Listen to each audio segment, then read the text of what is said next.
Good morning once again. Welcome to Healing Light Fellowship Church. I'm going to begin this morning by asking a very simple question. And that question is, what do you want people to remember about you when you're gone? Now, honestly, it's probably a question that makes some of us a little uncomfortable. We don't like thinking about the end, about our stories wrapping up. So if you're sitting there going, OMG, this guy wants me to write an obituary, that's not what this is. So if you zoom out for just a minute, it's actually a question about how we live and not how we die. When we talk about leaving a legacy, it's easy to think about the obvious stuff. Money, a building with your name on it, maybe a couple of books that you wrote, a company, foundation. Maybe they name a street after you. Kind of legacy that gets carved in stone winds up as a Wikipedia entry. But that's just the surface. And honestly, it's not the kind of legacy most of us will leave. And it's not the kind of legacy that really matters. I want to tell you a quick story. When I was a teenager, there was a guy in the neighborhood that fixed up junk cars and sold them. That's how he made his money. Certainly nothing fancy about that. Pretty dirty job when you think about it. Some of the neighbors would make fun of him because he was always dirty, always had dirty clothes on from working on the cars.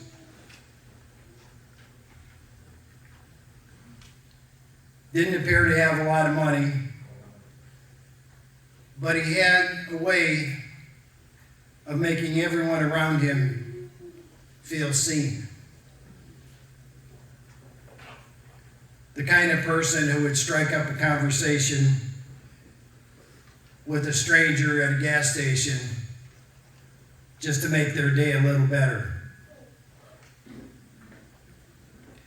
Most of us didn't have any money. We were just a bunch of skinny kids coming from poor families. If you look at me, you can see I've recovered nicely from being a skinny kid. He would often take a few of us to the local Dog and Suds restaurant. You remember that? The drive-in? Used to love the chili dogs there. And he'd buy everybody food, and we appreciated it because we didn't think he could really afford it. But he was a kind person and insisted on doing this for us. I found out after he passed, years later, that he was actually a millionaire. Nobody knew it. And I realized that he had taught me something without ever saying it out loud. That your legacy isn't measured by what you own, but by how you treat people. That kind of stuck with me. The older I get, the more I realize how true that is.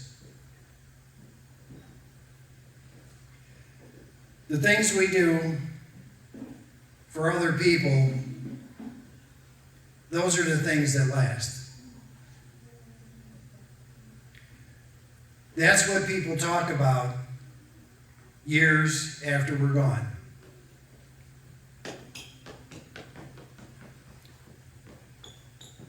I want you to pause here for just a moment. And I want you to think about someone who may have impacted your life in a big way. Maybe it was a teacher, a coach, a neighbor,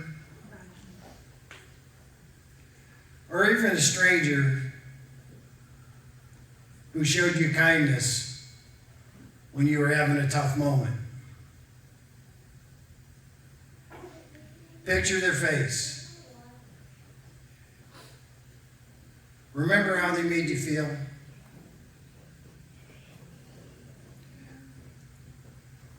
Odds are those memories aren't about what they accomplished or what they owned or how much money they had. They're about how they treated you, how they helped you see yourself in a new light, or how they stood by you when you needed it most. So if you're wondering what it means to leave a legacy, maybe start by thinking a little smaller.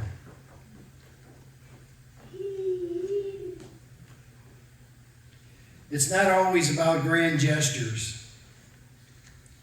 Sometimes it's about tiny little habits, the little rituals, the way you make people feel.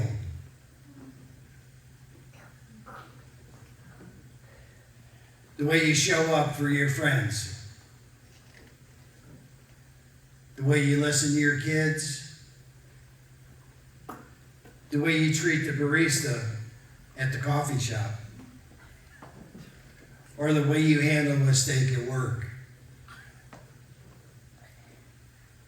Let's not pretend this is an easy task, because it's not.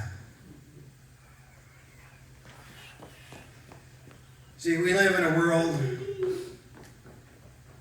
that tells us over and over, bigger is better. If you're not famous, you're not important. That if you're not making headlines, you're not making a difference.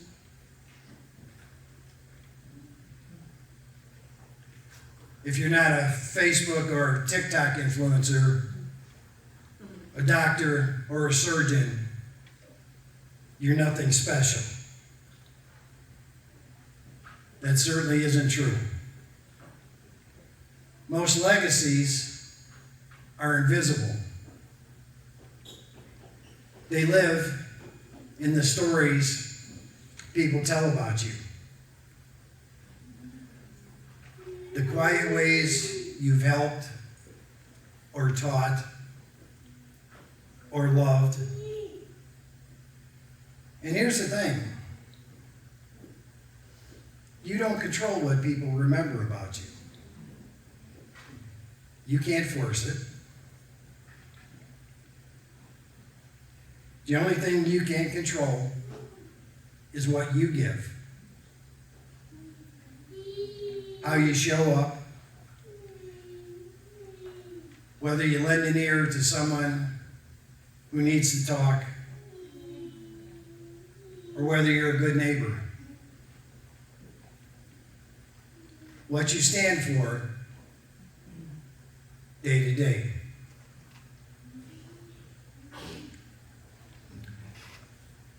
A few years ago, I read something that stuck with me. Plant trees whose shade you will never sit in.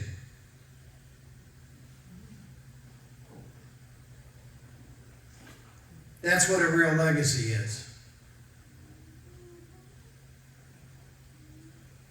It's building something that outlasts you, even if you never get to see the results. It's investing in other people's futures, lifting others up, even when there's nothing in it for you.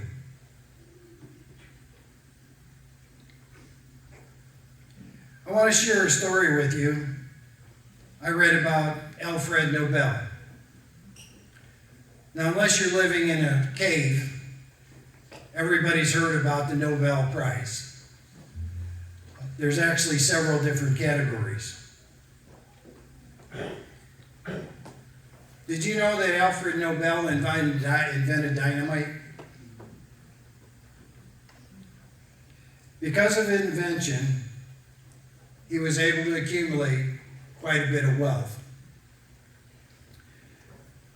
Dynamite was not only used in mining, it was also used in war.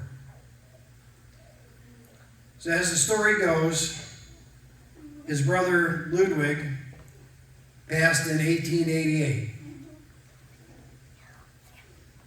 As a result, several newspapers published an incorrect obituary about Alfred instead of Ludwig. One obituary stated, "The merchant of death is dead." Another said, "Dr. Nobel became rich by finding ways to kill more people than ever before." After reading this, he was appalled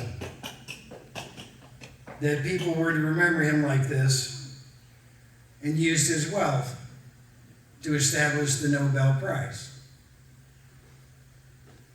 That's legacy.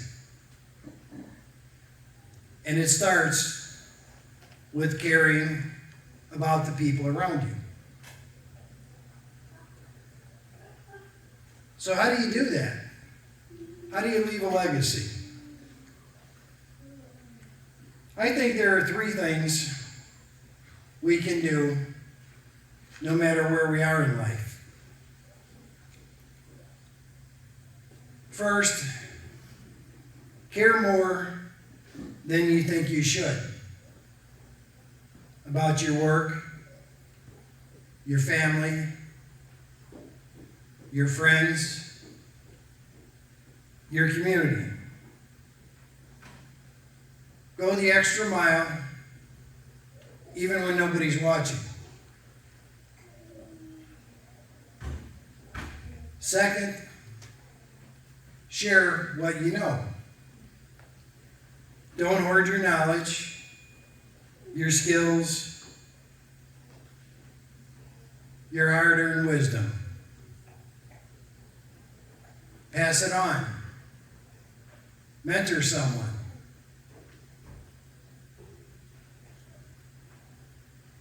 Teach what you've learned, even though you may not think it's all that special. To someone else, it may be life-changing. And third, be kind. I know it sounds simple, but it's not. Everybody has those off days. I probably have more of the off days than the average person. The truth is, most people won't remember your job title or your resume or how much money you made. They'll remember how you made them feel. They'll remember if you were generous or petty, warm or cold. That's what sticks. There's a line from Maya Angelou, who's a civil rights activist and a poet, that goes like this: people will forget what you said, people will forget what you did, but people will never forget how you made them feel. If you want to leave legacy, start there. I'd like you to invite you to do a little exercise today when you get home. Write down the names of 3 people who made a difference in your life, big or small. Then, if you can, tell them. Call them, write them a note, send them a text message.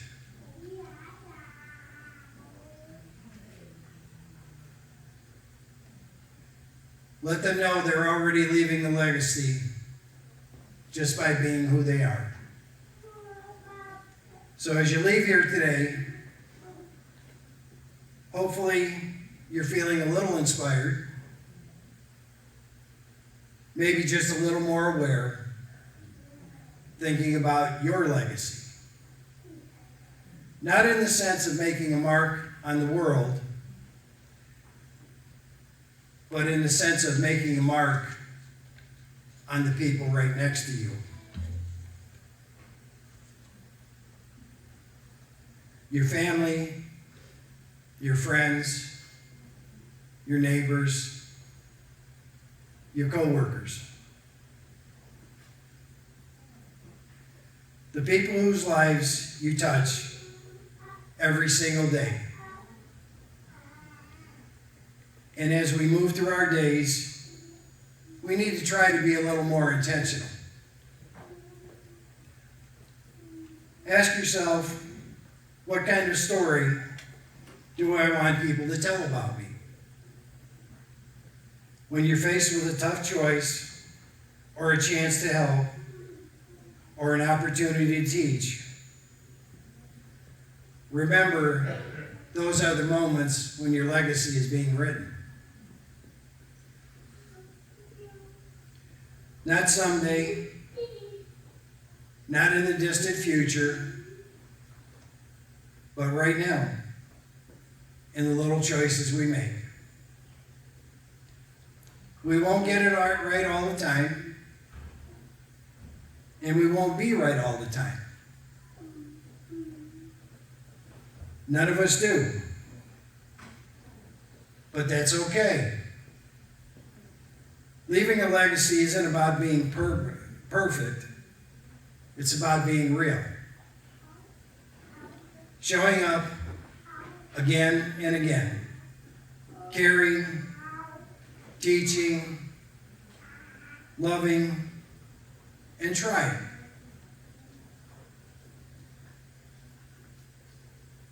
Did you live with grace?